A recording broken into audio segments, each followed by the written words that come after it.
पुराण कथा। परंतु सती जी का संदेह दूर नहीं हुआ।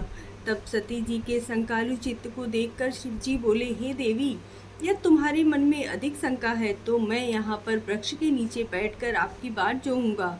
आप जैसे चाहें उनकी परीक्षा लेकर अपना संदेह दूर कर लीजिए। तब सती जी ने विचार किया कि मैं किस प्रकार इनकी परीक्षा लूँ। उन्होंने सोचा कि मैं सीता जी का रूप धारण कर राम जी के पास जाऊं। यदि राम साक्षात विष्णु के अवतार हैं तो मुझे पहचान लेंगे, अन्यथा नहीं। जब वह सीता का रूप धारण कर राम के पास गईं, तब सती जी को सीता के रूप में देखकर राम ने शिव जी का नाम जपते हुए मुस्कुराकर प्रणाम किया और बोले, हे सती, इस समय शिव जी कहाँ हैं? तुम उनके बिना अकेली इस वन में क्यों घूम रही हो? हे सती, आपने अपना रूप त्याग कर यह रूप क्यों धारण किया है? यह सुन सती जी को बड़ा आश्चर्य हुआ और बड़ी लज्जा हुई। तब उन्होंने शिव जी के वचनों का स्मरण किया और विष्णु समझकर राम से बोली, हे राम, मैंने तुम्हारी प्रभुता देख ली, परंतु आप मुझे यह बताइए कि शिव जी ने आपको प्रणाम क्यों किया? मेरे इस संदेह को दूर कीजिए। शिव जी का सती से वियोग। राम बोले, हे देवी, एक बार शिव जी ने अपने लोक में विश्वकर्मा को बुलाकर उसमें एक मनोहर विस्तृत भवन बनवाया। उससे एक मनोहर गौशाला बनवाई। फिर उसमें ब्रह्मा, इंद्र आदि देवताओं, देवियों, ऋषियों, मुनियों, अप्सराओं आदि को बुलाकर उनसे वस्तुओं का संग्रह करवाया। नागों की 16 कन्याओं ने मंगलाचार किया। संगीतज्ञों ने वीणा, मृदंगी, बाजे बजाकर गाना शुरू किया। राज्याभिषेक की सभी तैयारी करके उत्तम मुहूर्त में भक्ति पूर्वक दिव्य सिंहासन पर विष्णु को बिठाकर अभिषेक किया। शिव ने स्वयं सिर पर मुकुट बांधा और उन्हें अखंड ऐश्वर्य प्रदान किया। सभी लोगों का कर्ता भर्ता और संघर्ता बनाया। अपनी तीनों शक्तियां विष्णु को प्रदान की। त्रिभुवन में स्वतंत्र और अनेकों लीला करने वाला कहा। सारी माया दी। अनेक अवतार लेकर संसार का पालक बनाया। अपने लोक में गोलोक नामक स्थान दिया। ब्रह्म तथा शंकर जी ने उन्हें अखंड ऐश्वर्यशाली बनाकर प्रणाम किया। उस समय भगवान विष्णु गोप वंश धारण करके गोप गोपियों और गौ के स्वामी बने। इस प्रकार अखंड ऐश्वर्य प्रदान कर शिव कैलाश पर चले गए। उस समय मैंने शिव की आज्ञा से ही यह मनुष्य का अवतार 4 रूपों में लिया है। पहले में राम, 3 में भरत, लक्ष्मण तथा शत्रुघ्न है। हे देवी, अब मैं पिता की आज्ञा से सीता लक्ष्मण सहित वन में आया हूँ। यहाँ किसी राक्षस ने मेरी पत्नी सीता को चुरा लिया है। भाई साथ में वियोगी बनकर उन्हें ढूंढ रहा है। हे माता, आपका दर्शन पाकर मेरा कल्याण हुआ है। इस प्रकार रामचंद्र जी सती को प्रणाम कर वन में विचरने लगे। सती जी उन्हें शिव भक्त जानकर उनकी बड़ी प्रशंसा करने लगी। फिर अपने किए पर पश्चाताप करती हुई शिव जी के पास लौट गई। शिव जी के पूछने पर सती जी ने सिर झुका लिया और कहा, कुछ भी परीक्षा नहीं ली। परंतु महायोगी शिव ने ध्यान से सब कुछ जान लिया और दुखपूर्वक सती जी को मन से त्याग दिया, परंतु उनसे कुछ कहा नहीं। आकाशवाणी ने उनकी प्रशंसा की। आप धन्य हैं, तीनों लोकों में ऐसा प्रण पालक कोई भी नहीं है। इसे सुनकर सती ने उनका प्रण पूछा, परंतु शिव जी ने उन्हें कुछ भी नहीं बताया। परंतु जगत माता सती सब कुछ जानकर महान दुखी हुई। इसके बाद शंकर जी कैलाश पर जाकर समाधिस्थ हो गए। बहुत समय के बाद शिव जी समाधि से जागे। तब सती जी ने उन्हें प्रणाम किया। शिव जी ने उन्हें आसन देकर आदर पूर्वक बिठाया। फिर बहुत सी कथाएं कहकर सती को विमुक्त किया तथा पूर्ववत सती के मन में सुख हो गया, परंतु शिव जी की पूर्व प्रतिज्ञा भंग नहीं हुई। दक्ष का शिव से विरोध। पूर्व काल में प्रयाग में मुनियों ने एक महान यज्ञ का आयोजन किया। वहाँ यज्ञ शास्त्र की चर्चा हुई। उस यज्ञ में अनेक गणों के साथ शिव जी भी वहाँ आए। उसी समय दक्ष भी वहाँ आए। सबने भक्ति पूर्वक उन्हें प्रणाम किया, परंतु लीला बिहारी शिव जी अपने आसन पर ही बैठे रहे। उन्होंने उठकर दक्ष को प्रणाम नहीं किया। इससे दक्ष को बड़ा क्रोध आया। उन्होंने सभा के मध्य में शिव जी को बड़ा ही कुवाक्य कहे। उनके कहे यह वाक्य पाखंडी, दुर्जन, पापशील, ब्राह्मण, निंदक, सर्वदा स्त्री में आसक्त रहने वाला है। हे ब्राह्मणों, देवताओं, मैं इसे शाप देता हूँ। आज से यह देवताओं के साथ यज्ञ में भाग नहीं पावेगा। यह सुनते ही नंदीश्वर की आंखें क्रोध से लाल हो गईं। उसने दक्ष को बहुत ही डांटा और कहा, हे दुष्ट बुद्धि, क्या तू शिव तत्व को नहीं जानता? ये मूर्ख, इस प्रभु आदि ऋषियों के मध्य में महाप्रभु शंकर भगवान का उपहास किया है।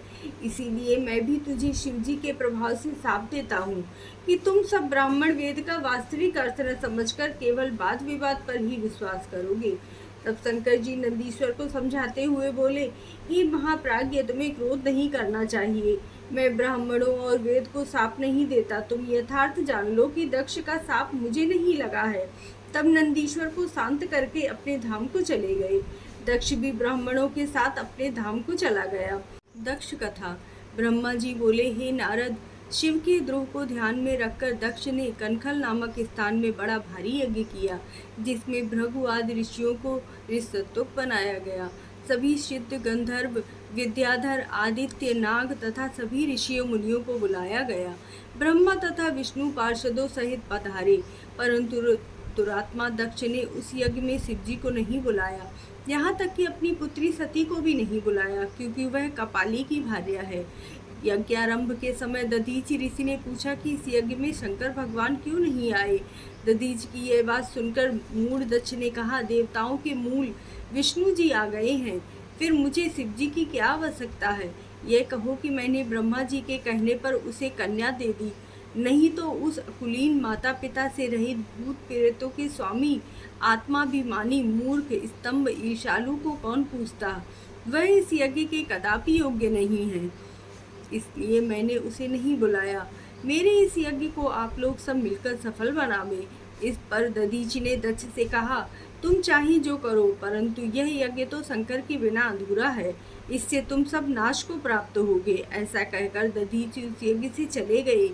साथ ही वहां जितने शिव भक्त थे वे भी दधीच को शाप देते हुए लौट गए। इस पर दक्ष ने हंसकर कहा, शिव भक्त दधीच चला गया तो अच्छा ही हुआ। मैं तो बहिष्कृतों को यज्ञ में रखना भी नहीं चाहता। तब शिव की माया से मोहित होकर देवताओं ने यज्ञ का आरंभ कर देवताओं की पूजा की। सती का दक्ष के यज्ञ में आना। जिस समय देवता और ऋषि लोग दक्ष के यज्ञ में जा रहे थे, उस समय सती जी गंधमादन पर्वत पर अपनी सखियों के साथ धारागृह में अनेक क्रीड़ाएं कर रही थी। उन्होंने उन्हें जाते देखा, तब चंद्रमा रोहिणी से आज्ञा लेकर गए। सती जी की आज्ञा से विजया नामक सखी ने चंद्रमा से सब वृत्तांत जानकर उनसे कहा। सती जी ने भगवान शंकर जी से जाकर कहा, हे प्रभु, मेरे पिता एक बड़ा भारी यज्ञ कर रहे हैं, उसमें आपको क्यों नहीं बुलाया? सब काम छोड़कर आप मेरी प्रार्थना से मेरे साथ मेरे पिता के यज्ञ में चलिए, क्योंकि संबंधियों के यहाँ प्रेम बढ़ाने के लिए समय पर उनके पास जाना चाहिए। शिव जी ने कहा, हे देवी, तुम्हारे पिता दक्ष मुझसे बैर करते हैं, इसी कारण तुम्हें भी नहीं बुलाया। लेकिन निमंत्रण न आने पर बिना बुलाए नहीं जाना चाहिए, क्योंकि बिना बुलाए घर जाते हैं वे मरण तुल्य अपमान सहन करते हैं। ये सुनकर पार्वती जी बोली, हे नाथ, आपसे ही तो यज्ञ पूर्ण होता है, फिर आपको न बुलाने का कारण जानना चाहती हूँ, अतः मुझे भी जाने की आज्ञा दीजिए। सती का हट देखकर शिवजी ने उन्हें नंदी वृषभ पर बैठाकर वस्त्राभूषण से अलंकृत करके 60,000 गणों के साथ भेज दिया। सती का अपमान। तब सती जी वहां जा पहुंची जहां विशाल यज्ञ हो रहा था। सती को आई देखकर उनकी माता तथा बहनों ने तो सत्कार किया, किंतु दक्ष और उनके अनुयायियों ने कुछ भी आदर नहीं किया। सती ने समान भाव से प्रणाम किया। उनके हृदय में महान दुख था। उन्होंने विष्णु आदि देवताओं का तो यज्ञ में पृथक भाग देखा, परंतु शंभु का भाग नहीं देखा। इससे सती को महान क्रोध हुआ और वे बोली, आपने शंकर भगवान को क्यों नहीं बुलाया? क्योंकि वे तो स्वयं यज्ञ स्वरूप हैं, उनके बिना आपने यज्ञ का संपादन कैसे कर लिया? क्या आप शंकर भगवान को कोई साधारण देवता समझते हैं? यह तो आपने उनका अपमान किया है। ब्रह्मा विष्णु आदि देवता भी उनके बिना यज्ञ में कैसे चले आए?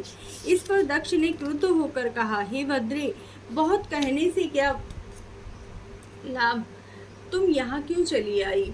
तुम चाहे रहो चाहे चली जाओ, तुमसे मेरा कोई प्रयोजन नहीं है। तेरा पति भूत प्रेतों का राजा है, जो वेद बहिष्कृत, अकुलीन और अमांगलिक है, इसीलिए तेरे कुबेश वाले पति को नहीं बुलाया। इस पर सती ने कहा, हे पिताजी, जो शिव जी की निंदा करता है या सुनता है, वे दोनों ही नरकवासी होते हैं। इस प्रकार कहकर सती जी ने योग द्वारा शरीर भस्म कर दिया। सती का देह त्यागना। जब सती जी ने मौन होकर नेत्र बंद कर शिव जी का स्मरण कर योग द्वारा शरीर त्याग दिया, तब हाहाकार मच गया। उधर सती के प्राण छोड़ते ही शिव जी के गण हाथ में शस्त्र उठाकर खड़े हो गए। वे सब दिशाओं में प्रलय मचाने लगी। सती के 60,000 गणों में से 20,000 तो स्वयं ही शोक से व्याकुल होकर नष्ट हो गए। भृगु ने इसके निवारण के लिए आहुतियां प्रदान की। इससे ऋतु नामक बहुत से असुर उत्पन्न हो गए। उन्होंने शंकर जी के गणों से क्रुद्ध होकर युद्ध किया। उन्होंने शिव के गणों की शक्ति छीन कर दी। यह देखकर उस समय आकाशवाणी हुई कि हे मूर्ख दक्ष, तूने ये बड़ा अनर्थ किया। अपने घर में स्वतः आई हुई साक्षात मंगल स्वरूपा अपनी पुत्री सती का तूने अपमान किया है। अरे मूर्ख, तूने शंकर जी और सती का पूजन नहीं किया। तुझे शिव की अर्धांगिनी सती का आदर करना ही योग्य था। यह तो अनादि शक्ति जगत की सृष्टा राधिका और कल्पांत में संहारिका है। इस प्रकार शंकर जी ही सबके स्वामी और सबके कल्याण करता है, जिनके दर्शन मात्र से ही संपूर्ण यज्ञों का फल प्राप्त होता है। तो दुष्ट ने उनका सत्कार नहीं किया, इसीलिए तेरा यज्ञ नष्ट हो गया। हे दक्ष, शिव की पूजा के बिना तेरा कल्याण नहीं होगा। सर्वेश्वर शिव के विमुख होने पर कोई भी देवता तेरी सहायता करने में समर्थ नहीं है। वीरभद्र और महाकाली की उत्पत्ति। उस आकाशवाणी को सुनकर सभी देवता और मुनि आश्चर्य करने लगे और शिव की माया से किसी के मुंह से एक शब्द भी नहीं निकला। इधर भृगु के मंत्रों से उत्पन्न असुरों से भगाए जाने पर शिव जी के गण भगवान शंकर की शरण में गए और सती के शरीर का त्याग तथा अपने युद्ध का सब वृत्तांत कर सुनाया। उसे सुनकर महापराक्रमी शंकर जी के क्रोध का अंत नहीं रहा। लोक संहारकारी शंकर ने अपनी एक जटा उखाड़कर उसे पर्वत पर दे मारा। इससे उसके 2 टुकड़े हो गए। उससे प्रलय काल की ज्वाला के समान भयंकर शब्द के साथ वीरभद्र उत्पन्न हुआ तथा जटा के दूसरे भाग से भयंकर और करोड़ों भूतों से घिरी हुई महाकाली प्रकट हुई। तब वीरभद्र ने हाथ जोड़कर शिव जी को प्रणाम किया तथा पूछा, प्रभु मुझे क्या आज्ञा है? यदि आज्ञा करे तो क्षण भर में ही समुद्रों को सोख लूं, पर्वतों को तोड़ डालूं, ब्रह्मांड को भस्म कर डालूं तथा देवता और मुनीश्वरों को भस्म कर डालूं। तब भगवान शंकर ने उसे आशीर्वाद देकर कहा, वीरभद्र, ब्रह्मा का पुत्र दक्ष एक यज्ञ कर रहा है जो बड़ा अहंकारी तथा मेरे विशेष विरोधी है। तुम उसके यज्ञ का विध्वंस कर डालो। देवता, गंधर्व, यक्ष आदि जो भी हों, वे सब बचने न पाए। वहां जाने पर विश्वदेवा आदि तुम्हारी स्तुति करेंगे, परंतु तुम उन्हें भी मारकर मेरे पास आ जाओ। हे वीर, दक्ष को तो पत्नी आदि सहित तिलांजलि देकर आना। तब तो वीरभद्र शिव जी को प्रणाम करके दक्ष के यज्ञ को विध्वंस करने चल दिया। इसके साथ मलयाग्नि के समान वीरभद्र शिव के समान रूप धारण कर रथ पर चढ़कर चला। वह रथ 100 हाथ लंबा था। उसमें 10,000 सिंह जुते हुए थे। उस रथ के हाथी आदि सहस्त्रों रक्षक थे। फिर काली, कात्यायनी, ईशानी, चामुंडा, मुंडामर्दनी, भद्रकाली, भद्रवली और वैष्णवी, इन 9 दुर्गाओं ने भी दक्ष को मारने के लिए अपने भूतगणों के साथ प्रस्थान किया। वीरभद्र और महाकाली के असंख्य गणों की संख्या करना यहाँ असंभव है। 64,000 करोड़ तो शिवजी के गणों की ही सेना थी। उस समय शंख, भेरी, जटाहर आदि के नाना शब्द करके बाजे बजने लगे। उस यात्रा के प्रस्थान में अनेक प्रकार के शुभ शकुन हुए। जब वीरभद्र दक्ष यज्ञ को नष्ट करने चले तो दक्ष और देवताओं के लिए अपशकुन होने लगे। दक्ष की बाईं आंख, बायां हाथ तथा बाईं जंघा फड़कने लगी। पृथ्वी में भूकंप हुआ तथा दिशाएं मलिन हो गईं। सूर्य में काले दाग दिखाई पड़ने लगे। बिजली और अग्नि के समान नक्षत्र गिरने लगे। हजारों गीद दक्ष के सिर पर मंडराने लगे। गीदों की छाया से मंडप ढक गया। गीदड़ भयंकर शब्द करने लगे। दिशाओं में अंधकार व्याप्त हो गया। विष्णु आदि देवताओं को भी भय उत्पन्न होने लगा। तब उस समय आकाशवाणी हुई, हे दक्ष, तुझे धिक्कार है, तू बड़ा पापी और मूर्ख है। अब तुझे शिव के द्वारा महान दुख की प्राप्ति होगी। तेरे कारण इन उपस्थित देवगणों को भी महान दुख प्राप्त होगा। इस प्रकार के अपशकुन से तथा इस आकाशवाणी से भयभीत होकर दक्ष विष्णु की शरण में जाकर उनकी स्तुति करने लगे। दक्ष को शिवोपदेश। दक्ष बोले, हे विष्णु भगवान, मैं बड़ा भयभीत हूँ, मेरी रक्षा कीजिए। हे प्रभु, आप यज्ञ स्वरूप हैं तथा जैसा भी हो मेरे इस यज्ञ की रक्षा अवश्य कीजिए। इस प्रकार विष्णु की प्रार्थना करने पर विष्णु ने समझाया, हे दक्ष, तूने शिवजी को क्यों भुलाया? ये उसी का फल है। पूज्यों का अपमान करने पर पग पग पर आपत्तियां प्राप्त होती हैं। अब तुम प्रसन्नता पूर्वक शिवजी की पूजा करो। देखो, तुम्हारी इस अनीति से हमारा भी प्रभाव क्षीण हो गया है। विष्णु के ऐसा कहने पर दक्ष का मुंह सूख गया और वह चुपचाप पृथ्वी पर बैठ गया। उसी समय वीरभद्र की सेना वहां पहुंच गई। उससे सभी दिशाएं व्याप्त हो गईं तथा पृथ्वी, समुद्र आदि सभी कांपने लगे। इस भयंकर दृश्य को देखकर दक्ष अपने मुख से रुधिर वमन करने लगा। तब तो वह विष्णु जी की शरण पुनः गया, परंतु वीरभद्र को देखकर विष्णु भगवान ने दक्ष से कहा, हे दक्ष, यह शंकर का गढ़ है, जो ऐसा है कि शिव के शत्रु का अवश्य नाश कर देता है। उसे कोई नहीं रोक सकता। वह निसंदेह तुम्हारे सहित हमारा नाश कर देगा। शिव की आज्ञा के बिना मैं जो तुम्हारे यज्ञ में आया हूँ, इस कारण मुझे भी बड़ा डर लग रहा है। इसे रोकने की शक्ति मुझ में नहीं है। मेरा सुदर्शन चक्र का इस पर कोई प्रभाव नहीं पड़ेगा। यदि हम यहाँ से भागे तो भी यह वीरभद्र अपने आकर्षण से हमें खींच लेगा। इसके शस्त्रों की गति आकाश, पाताल, पृथ्वी सभी जगह है। विष्णु यह कह ही रहे थे कि वीरभद्र अपनी अजय सेना के साथ यज्ञ मंडप पर आ पहुंचा। वीरभद्र के आने पर इंद्र ने विष्णु आदि का परिहास करके उससे युद्ध किया। इंद्र का शिवगणों के साथ घोर युद्ध हुआ। भृगु ने दक्ष के संतोष के लिए शिवगणों का उच्चाटन कर दिया। इससे भूत, पिशाच, पेत्र आदि पराजित होकर भागने लगे। इस पर महाबली वीरभद्र ने क्रोध कर उनसे युद्ध किया और देवताओं आदि को त्रिशूल से घायल कर दिया। देवों की भयंकर पराजय हुई। वीरभद्र ने इंद्रादिक देवों से कहा, हे इंद्र, हे अग्नि, सूर्य, चंद्रमा, कुबेर आदि देवों, तुम इस यज्ञ में क्यों आए हो? तुम्हें इसका मजा चखाऊंगा। फिर विष्णु और वीरभद्र का भयंकर युद्ध हुआ। दक्ष का शिरच्छेदन। वीरभद्र ने शंकर भगवान का स्मरण करके विष्णु के वक्षस्थल में त्रिशूल से प्रहार किया। इसने विष्णु मूर्छित होकर पृथ्वी पर गिर पड़े। फिर उठकर उन्होंने चक्र उठाकर वीरभद्र पर प्रहार किया, किंतु वीरभद्र ने अपने अद्भुत तेज से चक्र को रोक लिया। वह विष्णु के हाथ में ही रुक गया। विष्णु का भी स्तंभन हो गया।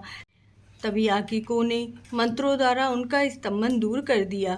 फिर विष्णु ने अपना शार्क धनुष उठाया। उसमें भी वीरभद्र ने 3 टुकड़े कर दिए। तब तो विष्णु भगवान अंतर्ध्यान हो गए और अपने लोक को चले गए। उनके चले जाने पर वीरभद्र ने यज्ञ भगवान को पकड़ा और उनका सिर काट डाला। प्रजापति, धर्म, कश्यप और अरिष्टनेमि आदि मुनियों को पकड़कर लातों से ब्रह्मा जी का उद्यम। ब्रह्मा जी बोले, वीरभद्र के द्वारा दक्ष के यज्ञ का विध्वंस होने पर देवताओं ने दुखित होकर समाचार मुझसे कहा। तब मैंने कहा, हे देवताओं का दुख मैं कैसे दूर करूं कि दक्ष भी जीवित हो जाए और उसका यज्ञ भी पूर्ण हो जाए। फिर मैं विष्णु लोक में जाकर विष्णु की स्तुति करने लगा। उन्होंने मुझसे कहा कि दक्ष ने अपराध किया है, क्योंकि उन्होंने यज्ञ में शिवजी को भाग नहीं दिया। हम सब देवता भी शिवजी के अपराधी हैं, क्योंकि हमने भी उस यज्ञ में भाग लिया है। अतः आप सब लोग शिवजी की शरण में जाओ, नहीं तो प्रलय हो जाएगा। फिर हम सब विष्णु भगवान को साथ लेकर कैलाश गए। वहां विशाल वट वृक्ष के नीचे शिवजी को देख प्रणाम किया और अनेक नामों से स्तुति करने लगे। हे दया के सागर, हे परमेश्वर, आपकी कृपा के बिना हम नष्ट हो रहे हैं। हे शंकर जी, हमारी रक्षा कीजिए, हमें आपत्तियों से बचाइए। हे नाथ, प्रसन्न होकर दक्ष के यज्ञ को पूर्ण कीजिए। हम सब लोग इस शेष यज्ञ को आपका भाग देंगे। इसीलिए हे नाथ, इस यज्ञ कि हम फिर से रचना करना चाहते हैं। इस प्रकार बार बार विनती करके ब्रह्मा और विष्णु शिवजी के चरणों पर गिर पड़े। शिव कृपा से दक्ष का जीवित होना। देवताओं की स्तुति से प्रसन्न होकर शिवजी भगवान ने कहा, हे देवताओं, तुम पर मैं क्रुद्ध हूँ, फिर भी तुम्हें मैं क्षमा करता हूँ। दक्ष के यज्ञ को मैंने विध्वंस नहीं किया है, उसके कर्मों से ही ऐसा हुआ है। जो दूसरों का बुरा चाहता है उसका स्वयं ही बुरा होता है। दक्ष ही यज्ञ का सिर है, अब उसका बकरे जैसा सिर होगा। भृगु देवता सूर्य के नेत्रों से यज्ञ को देखेंगे। उषा के टूटे दांत जुड़ जाएंगे, भृगु की बकरे की सी दाढ़ी होगी, मेरे गणों के द्वारा मारे गए सभी देवताओं के टूटे अंग ठीक हो जाएंगे। फिर देवर्षियों सहित शिवजी उस स्थान पर गए जहां दक्ष के शरीर में बकरे का सिर लगाकर जीवित किया गया। उसने उठकर प्रसन्न चित्त से भगवान शंकर का दर्शन किया और स्तुति की। उसकी स्तुति से शंकर भगवान प्रसन्न हुए। उसके बाद मैंने और विष्णु भगवान ने, इंद्रादिक लोकपालों ने भी शिवजी की स्तुति की। इन स्तुतियों से प्रसन्न होकर भगवान शिव ने दक्ष से कहा, हे दक्ष, तू मुझ परमेश्वर को मान, ज्ञान परायण हो कर्म कर। तू ये जानकर कि मैं शंकर ही संपूर्ण जगत का सृष्टा हूँ। विष्णु भक्त को मेरी निंदा नहीं करनी चाहिए। मेरा भक्त भी विष्णु की निंदा न करे। यदि ऐसा करेगा तो दोनों के हिसाब से तत्व को प्राप्त नहीं करेगा। फिर दक्ष प्रसन्न होकर शिवजी का नाम जाप करने लगे। सब देवताओं ने विष्णु की स्तुति की। दक्ष ने विधि पूर्वक यज्ञ को संपन्न कराया, विविध प्रकार के दान दिए और शिवजी सहित सभी देवताओं को यज्ञ का भाग मिला। यज्ञ समाप्ति पर सब देवता शंकर भगवान का गुण गाते हुए अपने अपने धाम को गए। शिवजी भी अपने गणों के साथ कैलाश पर पधारे। रुद्र संहिता चतुर्थ खंड, हिमालय का विवाह।